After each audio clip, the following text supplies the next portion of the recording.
Hello everyone, this is doctor Vineet Kumar Rai. आपका स्वागत है मेरे यूट्यूब चैनल एसआर कैप्सूल पे।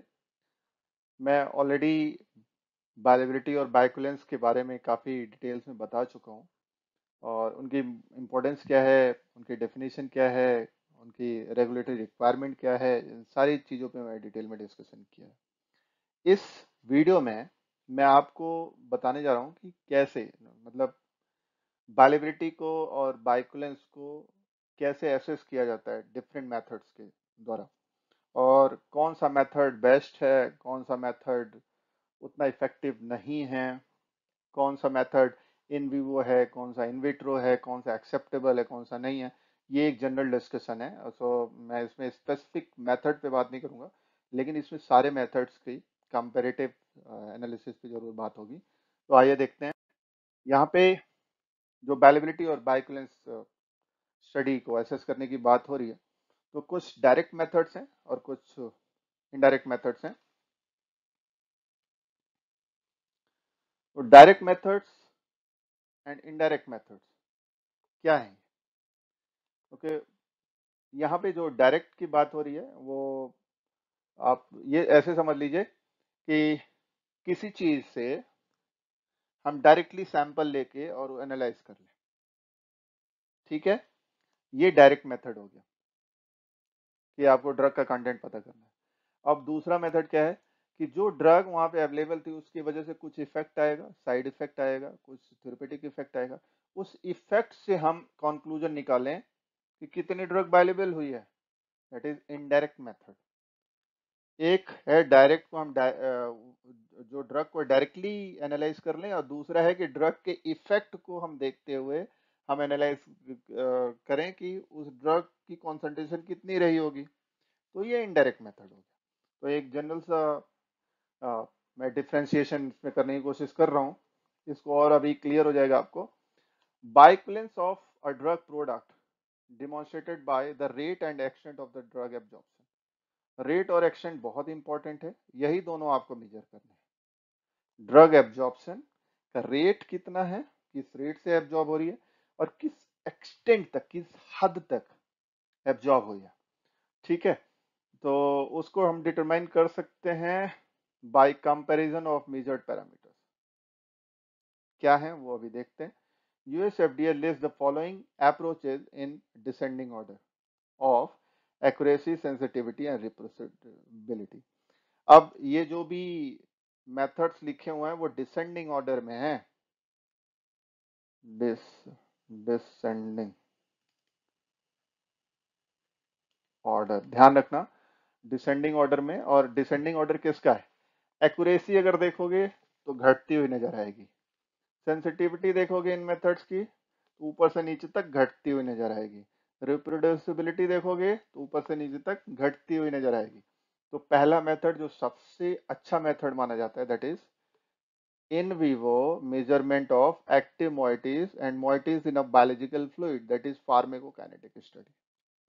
We all know very well about this, बहुत अच्छे से पता है। इन विवो फार्मेकोडायनेमिक कंपैरिजन, ये दूसरा है। फार्मेकोकाइनेटिक, डायरेक्टली ड्रग की कॉन्सेंट्रेशन को मॉनिटर करना बॉडी में, कैसे जा रही है ड्रग एब्जॉर्ब होके, कैसे डिस्ट्रीब्यूट हो रही है। ठीक है, इन सारी चीजों को आप डायरेक्टली मॉनिटर करते हैं based on its concentration available into the systemic circulation। In vivo या फार्मेकोडायनेमिक कंपैरिजन में क्या है कि वो ब्लड में जाने के बाद अपने साइड ऑफ एक्शन पे जाती है और एक्शन शो करती है। उस एक्शन के अगेंस्ट में हम कंक्लूजन निकालते हैं कि कितनी ड्रग गई होगी। ये उतना क्लियर नहीं व्यू दे पाएगा, but still it is used. तो ये सेकंड नंबर पे आता है, but still okay. So in Vivo limited clinical comparison, clinical comparison किया जाता है इन विवो सिस्टम में, और उसमें भी थेरेपेटिक रिस्पॉन्स देखा जाता है, nothing else. In vitro comparison, in vitro comparison में क्या है, हम डिसोल्यूशन स्टडी करते हैं और ये पता करते हैं कि इस ड्रग से ड्रग इस पैटर्न पे रिलीज हो रही है, दूसरे फॉर्मुलेशन से ड्रग इस पैटर्न पे रिलीज हो रही है, और दोनों को हम सिमिलरिटी इंडेक्स पता करते हैं और बोलते हैं कि रिलीज अगर दोनों का सेम आ रहा है तो उनका एब्जॉर्प्शन भी वैसे ही होगा, उनका रिस्पॉन्स भी वैसे ही होगा। इस तरीके का कंक्लूजन ड्रॉ करते हैं। Okay, so here it is number 4. Now the last one is any other approach deemed accepted by FDA. अगर और कोई बचा खुचा मेथड तो वो भी आ जाता है. So the accuracy, sensitivity and reproducibility of these methods decreases as we go downside. Okay, तो हमें देखने वाली बात यहाँ पे क्या है कि हमें सबसे ज्यादा एक्यूरेट मेथड यूज करना है, ना कि सबसे ज्यादा अनयूज्ड मेथड या फिर जो बहुत ज्यादा रिलेवेंस जिनका नहीं है. ठीक है, तो सबसे बेटर है इन vivo measurement of active moiety directly blood से. तो इंपॉर्टेंट पॉइंट्स यहाँ पे देखने वाली बात क्या है. For drugs that are not intended to be absorb into the blood stream, bioavailability में बी असेस्ड बाय. अगर कोई ड्रग है जो ब्लड में जाती ही नहीं, फिर क्या करोगे भाई? उसकी भी तो बायोलेबिलिटी आपको मेजर करनी है. उन पांचों मेथड्स में नहीं जाना है. फिर आपको क्या करना है? measuring the rate and extent to which PI become available at the site of action. यहाँ पे आपको सेकेंड वाला जो बताया था इन विवो फार्मेकोडायनेमिक इफेक्ट के बेसिस पे आप चेक कर सकते हैं. ब्लड में नहीं जा रही है लेकिन उसका थेरेपेटिक इफेक्ट मिल रहा है किसी न किसी वजह से. हो सकता है कि वो हमारा जो सर्कुलेटरी सिस्टम में ना लिम्फेटिक सिस्टम में जा रही हो. भाई स्किन में एब्जॉर्ब हो रही हो, लोकली इफेक्ट दे रही हो. भाई स्किन में कोई पैचेज पड़ गए, वो ठीक हो जा रहा है, तो उसमें ब्लड के जाने की जरूरत है? आप टॉपिकली लगा लीजिए, तब भी फार्माकोलॉजिकल रिस्पॉन्स है, थेरेपेटिक रिस्पॉन्स, उसके बेसिस पे हम बता दिए कि ये ड्रग वैल्यूएबल है क्या कि नहीं है. ठीक है, बाइकुलेंस उसके बेसिस पे हमने प्रूव कर दिया. तो साइट ऑफ एक्शन पे ड्रग किस लेवल पे, किस रेट से, किस एक्सटेंट में पहुंच रही है, उससे हम मेजरमेंट कर लेते हैं rather than using the blood samples. Okay, the design of the bioavailability study depends. The objective of the study, the design of the bioavailability study depends. मतलब डिजाइन कैसा होना चाहिए बायोलेबिलिटी स्टडी का, वो डिपेंड करता है किन पैरामीटर्स पे. कि स्टडी का ऑब्जेक्टिव क्या है? Ability to analyse the drug in biological fluid, कि बायोलॉजिकल फ्लूइड में एनालाइज करना है कि नहीं करना, उसी हिसाब से बायोलेबिलिटी स्टडी को डिजाइन किया जाता है. फार्माकोडायनामिक ऑफ एपीआई, एपीआई का फार्माकोडायनामिक करना है कि नहीं करना है, वो हमारे बायोलेबिलिटी स्टडी पे डिपेंड करता है. The route of drug administration and the nature of the drug product. These are all the parameters that affect the decision process ki which type of bioavailability study we have to perform. Okay, now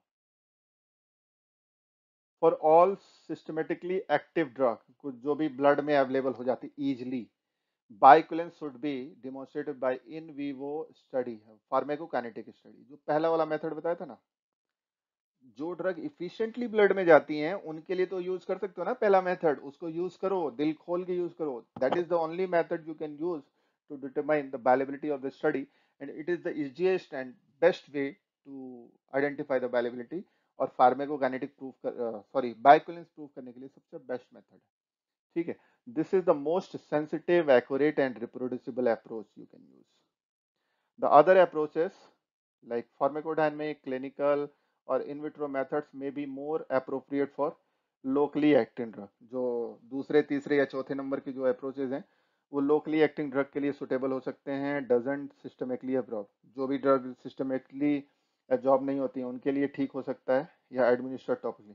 topical doses form के लिए वो तीनों methods ठीक हो सकते हैं, दूसरा, तीसरा और चौथा. And act locally with in GI tract, और कोई जीआई ट्रैक्ट में लोकली काम करता है कोई ड्रग, उसके लिए सुटेबल हो सकता है. These later bioequivalence approaches are considered as case on case basis पे कंसिडर किए जाते हैं कि इनको यूज करना है कि नहीं करना. वो डिपेंड करता है कि ड्रग को टॉपिकली यूज करना है, लोकली यूज करना है, उस पर. ठीक है, नाउ ये ओवरऑल खाका है जो आपको दिमाग में रखना है. केवल एक स्लाइड ये सारा कंक्लूड कर देगा कि जो मैं बताने जा रहा हूँ अभी तक, जो अगर लेक्चर छोड़ दिए होंगे उनके तो पल्ले नहीं पड़ना, बट आप इस स्लाइड को एज अ नोट आप रख सकते हैं. And it will help you remember all the aspect, कौन सी बायोलेबिलिटी स्टडी किस केस में कर सकते हैं, कौन सा अप्रोप्रिएट है. So in vivo measurement of active moiety in biological fluid, वही फार्माकोकाइनेटिक स्टडी. इसमें प्लाज्मा ड्रग कॉन्सेंट्रेशन आप लेके कर सकते हैं और यूरिनरी एक्सक्रीशन डेटा लेके कर सकते हैं. प्लाज्मा ड्रग कॉन्सेंट्रेशन में आप टीमैक्स पता करेंगे, सी मैक्स पता करेंगे, एओसी पता करेंगे। मैं और डिटेल में बताऊंगा कि ये कैसे होते हैं, आपको पैनिक होने की जरूरत नहीं है, ये यहाँ पे डिटेल में नहीं जा रहा, ये लेक्चर यहीं पे खत्म होगा। बट इसको डिटेल में मैं नेक्स्ट लेक्चर में बताऊंगा, आप इसको देखते जरूर रहिएगा। ठीक है, तो टी मैक्स कैसे कैलकुलेट करते हैं, टी मैक्स सी मैक्स और एयूसी के बेसिस पे प्लाज्मा ड्रग कॉन्सेंट्रेशन पता चल जाएगी पर यूनिट टाइम, और उसी के बेसिस पे बता दोगे कि ये फार्माकोकाइनेटिक स्टडी का पैटर्न क्या है, अवेलेबिलिटी का रेट क्या है ड्रग के अवेलेबल होने का, और एक्सटेंट क्या है वो पता चल जाएगा। Urinary excretion data, it is cumulative amount of drug excreted in urine, DU, जो यूरिन में क्यूमुलेटिव ड्रग अमाउंट का रेट जो अवेलेबल हो रहा है वो, rate of drug excretion in the urine, जो ड्रग एक्सक्रीट हो रही है यूरिन से, और time for maximum urine excretion. ये सारी चीजें आप कैलकुलेट कर लेंगे तब भी एक बैलेबिलिटी का जनरल आइडिया लग जाता है, but it is not very much accurate. अगर आप पहले वाले की बात करें तो इन दोनों में ही, या that is the best, that is the list. लेकिन फिर भी ये दोनों काफी एक्सेप्टेबल मेथड्स हैं, acceptable methods. Now, in vivo pharmacodynamic comparison, इसमें आप ई मैक्स पता कर सकते हैं, फार्माकोडायनेमिक इफेक्ट मैक्सिमम कब आता है, ई मैक्स, टी मैक्स नहीं, E max. Time for maximum pharmacodynamic effect, कितने टाइम में, जैसे सी मैक्स की जगह पे ई मैक्स कैलकुलेट कर रहे हैं, इफेक्ट मैक्सिमम इफेक्ट कितना होगा, किस टाइम पे मैक्सिमम इफेक्ट हमें ऑब्जर्व होगा। एरिया अंडर फार्माकोडायनेमिक इफेक्ट, जैसे एयूसी वहाँ कैलकुलेट कर रहे थे, यहाँ पे फार्माकोडायनेमिक इफेक्ट का AUC, onset time of pharmacodynamic effect का, कितनी जल्दी वो थेरेपेटिक रिस्पॉन्स आना शुरू हो जाता है वो। अब इसके बाद क्लिनिकल एंड पॉइंट स्टडी, इसमें लिमिटेड कंपैरेटिव या parallel clinical study using pre determined protocol and clinical and point and performed in patient. Patient में हम उनका बैलेंस के वो डेटा लेके, या उनका जो थेरेपेटिक रिस्पॉन्स का डेटा लेके हम उसमें बताते हैं कि इसमें बैलेबिलिटी का किस एक्सटेंट तक है, किस रेट तक है।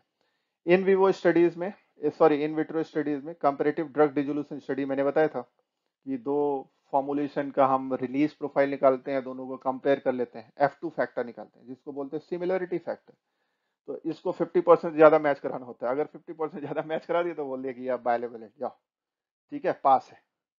तो केस बाय केस पे यूज होता है, और इसमें भी उन ड्रग्स के लिए बेटर है ये, जो जिन ड्रग का ओरल एब्जॉर्प्शन काफी बेटर है, तो हमें ये सोचना नहीं पड़ता है कि ड्रग तो अवेलेबल हो जा रही है, रिलीज हो जा रही है, एब्जॉर्ब भी हो जाएगी क्योंकि वो ओरली एक्सेप्टेबल ड्रग है। Then only you can choose this method to calculate the availability of the drug. In vitro binding studies, कुछ in vitro binding study protein binding वगैरह भी चेक करके करते हैं। एग्जाम्पल है cholestyramine resin in vitro equilibrium kinetic binding study. ये इस तरीके के इन्वेस्टिगेशंस भी प्रपोज किए गए हैं, so you can use this method also to evaluate the bioavailability of the drug. और कुछ और भी मेथड बचे कुचे हैं वो आप देख लेना, क्योंकि time to time FDA approve कर देता है केस बाय केस बेसिस पे कि इस मेथड को हम एक्सेप्ट करते हैं। So this is all about the methods of assessing bioavailability and bioclinical studies. I think आपको ये वीडियो पसंद आई होगी, और आप नेक्स्ट लेक्चर में आइए ताकि आपको पता चल सके कि कैसे ये डिफरेंट टाइप के इन विवो मेजरमेंट एक्टिव मॉइटीज का बायोलॉजिकल फ्लूइड में कर सकते हैं। मैं बताने जा रहा हूँ, आइए।